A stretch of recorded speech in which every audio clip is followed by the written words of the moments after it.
Aviva Lilith, and this is my poem, Getting Groceries.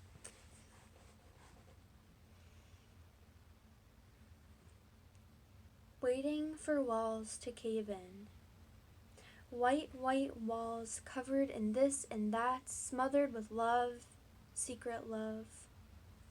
It is suffocating to breathe tight air when ceilings threaten to fall. At once it becomes an entire house collapsing like a gray heart.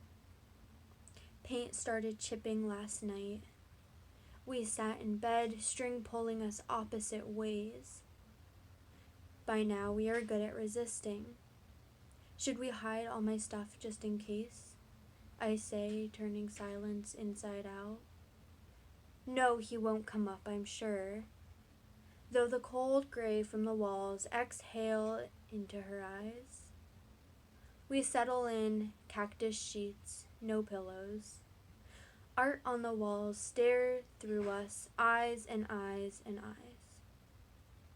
Salt lamp turns from pink to green to blue to light blue to purple to red, and stays on red a bit too long. The shattered morning wakes her at 8:32 a.m. Alarm doesn't dare wake up until 11.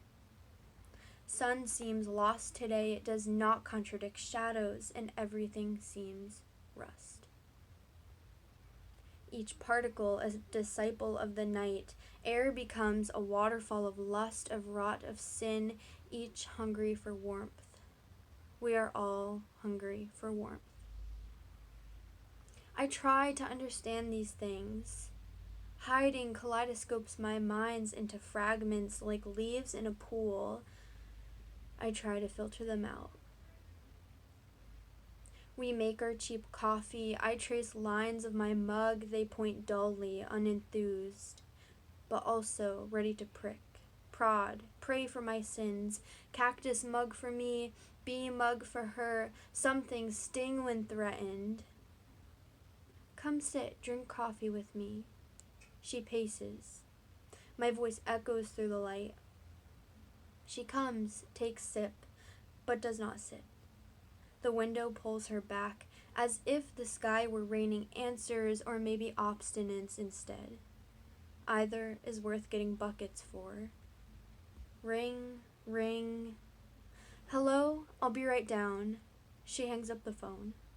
Her face white with capitulation. Standing up, I expect what is coming. He's coming up.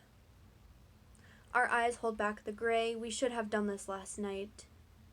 Scribble like lines to room, throw my blankets under bed, toss stuffed dog under also, salt lamps, calm anxiety, hide it in a corner. My backpack, eye drops, headphones, a drawing of me on wall goes to closet where they so naturally belong. Everything else I try to grab within the minute. I gather, I hide in the communal kitchen along with myself. I crouch myself up the way my blanket is and fit myself in a corner. Cornered by things that sting. Tears run down the way fire runs up, burns, burns, burns. Acid pool full of leaves. I swim through the salt, squinting my eyes so no one can see how it hurts. A minute goes by. Each second is a mile's walk down a highway with a speed minimum of 50 miles away. I sit dizzy by nauseous thoughts.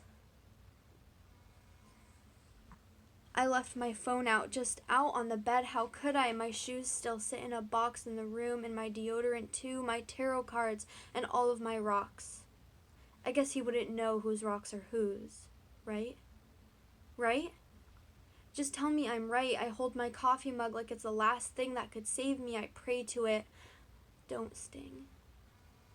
She walks through the door. It's over. You okay? I stand up, hug her.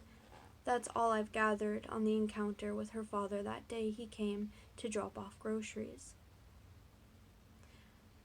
I will tell you about after that, as she has told me.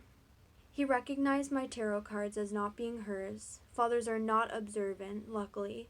because I had also left out my oil diffuser, books, underwear on the floor, and my hairbrushes. I have two.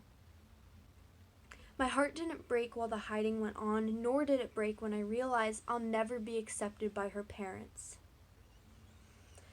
Nor did it break when she cried on my shoulder, because walls were now squeezing us lung to lung. Walls started flaking because the world is so hateful and she doesn't even have parents to tell her it's okay. We're knee-deep in paint chips now. My heart broke when I was putting things away. I saw a photo booth photo of us just being friends for a moment. It was hitting along with everything else.